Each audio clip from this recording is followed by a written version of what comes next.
Hi, I'm Captain Larry Bell with Texas Fishing Tips. This is your weekly fishing report.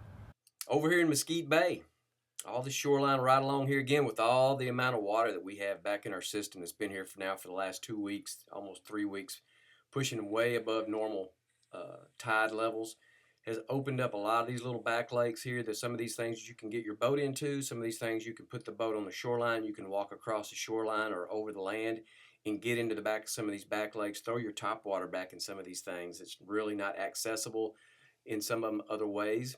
There's been lots of good opportunities to catch redfish in back some of these back bays that are here. Real easy to get to. Especially one thing you have to be aware of up here in Mesquite. You know, there are a few alligators sprinkled around here and there, so make sure you keep your eye out for that. But outside of that, these back lakes have been really good here for the last 6 to 8 to 10 days. You can get in these things. You can walk to them.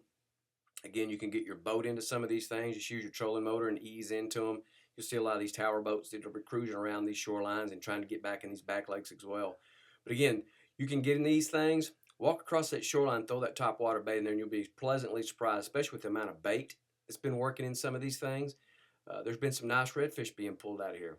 Continue to work these shorelines, continue to work around this point all up in here in Mesquite Bay. Just about any of these areas, whether it's on this north shoreline, the west shoreline, the south shoreline, any of them right now, pay attention to what your winds are doing. Again, the tides have been super high, so there's been lots of opportunities in the last few days that we didn't have prior to having all this extra water in our system.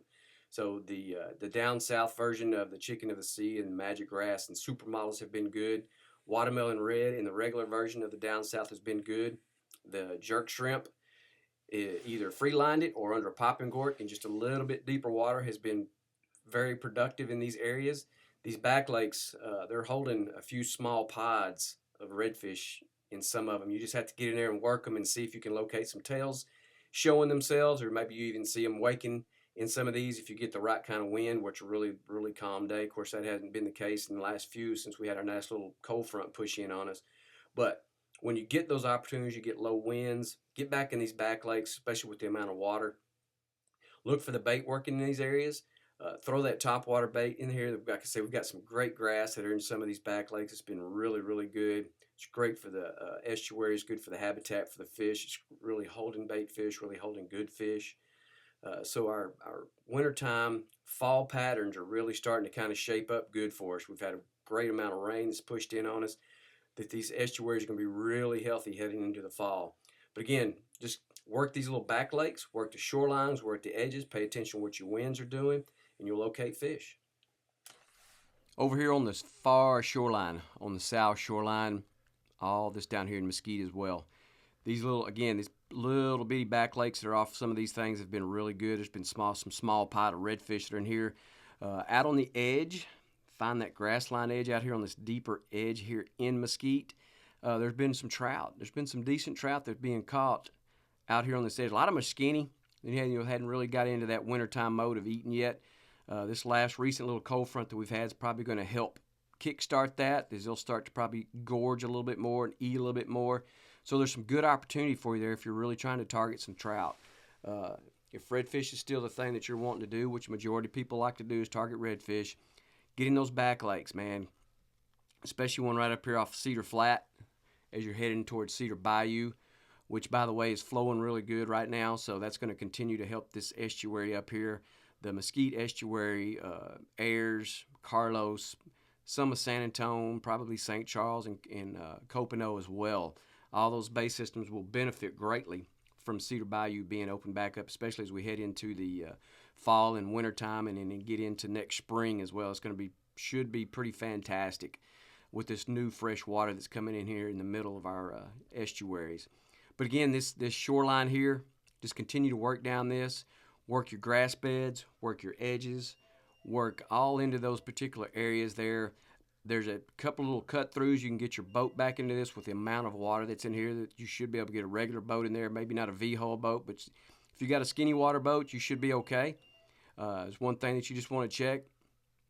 You can drift across these. You can wade this. Top water baits have been fantastic back in here because you can really search those things and you'll find some fish. Another thing that's been working really well has been Gold Spoon. Been real good back in this area too. So you can really use the Gold Spoon if you got two guys with you. The gold spoon, topwater bait, work those, throw all these areas in here. You get up on this cedar flat here, got a great amount of grass that's growing in on this thing, so all this has been really good.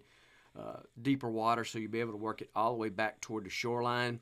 There's been redfish that are scattered on this. There's been trout that are scattered on this. Occasional flounder being pulled out ever so often. Those have been caught on Little Johns.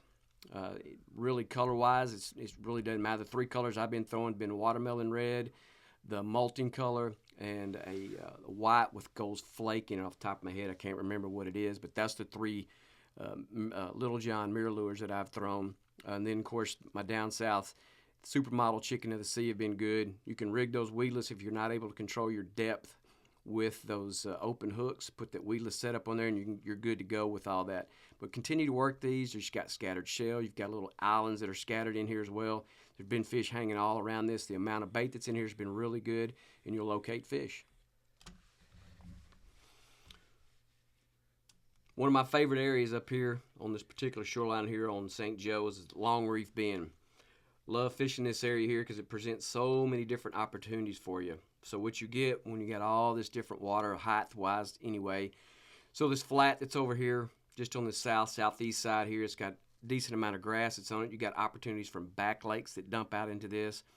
You'll see the airboat guys running in and out of these areas here. So it presents opportunities for you to fish those mouths here. A little bit deeper water that's even better. Got a little bit more mud into it. Again, one thing that you're going to really want to target and look for, especially with our water temps dropping a little bit from this recent cold front that's pushed through, or cool front, if you will. Water temps have dropped, more so than I really anticipated. But what that does, it'll start pushing these fish into these little bit deeper areas. It's got some mud that's in the bottom of it. Flounder will get back into these areas as too, as our flounder run will begin to happen here before too long. Things to be aware of is work the bottoms of these things. Work the bottoms of these drains, these guts, these cuts that come off in and out of these back lakes, especially adjacent to a deep water area. You want to work the shoreline. You want to work outside the duck blinds, inside the duck blinds, depending on how many people you got to cover water. If you got 2 or 3, 4 people, you can cover it really well. All these shorelines here, these mouths have been good. Wade up into some of these mouths and work. You'll find some really nice trout that are hanging in this area. Some decent redfish, mid-slot to lower slot size redfish have been cruising up and down this shoreline. These great area all up and down here. The grass, like I say, has come back in here. The bait's been in here that's been good. Some days you'll have some inconsistency with fish, but other days you'll find your fish. You'll find them early. You may find them late. The one thing that you always should do is incorporate a major and a minor during your fishing time frame. I didn't mention that in the earlier video, but in these, they all apply. Doesn't matter when you're doing it. Whether you're working early mornings, pay attention to what the moon's doing. Pay attention to what the tides are doing. Again, we've got extra tides, water that's in here that's caused these areas to be deeper, and they fish a little bit better when that more water is in here. So work this area all the way up here to Jaybird Point. Great opportunities in here in some of these back lakes. You can crawl into those things. You can float into them, use your trolling motor, whatever you like to do. But there's some great opportunities to find some trout in here. There's some great opportunities to find some nice redfish and some scattered flounder here and there. But again, those guts are your key things if you're looking primarily for your flounder. The redfish have been used in the shoreline. You just continue to work these up and down here. Find you some clean water. Find some areas that's working bait. And these areas will really produce for you. For watching, I'm Captain Larry Bell.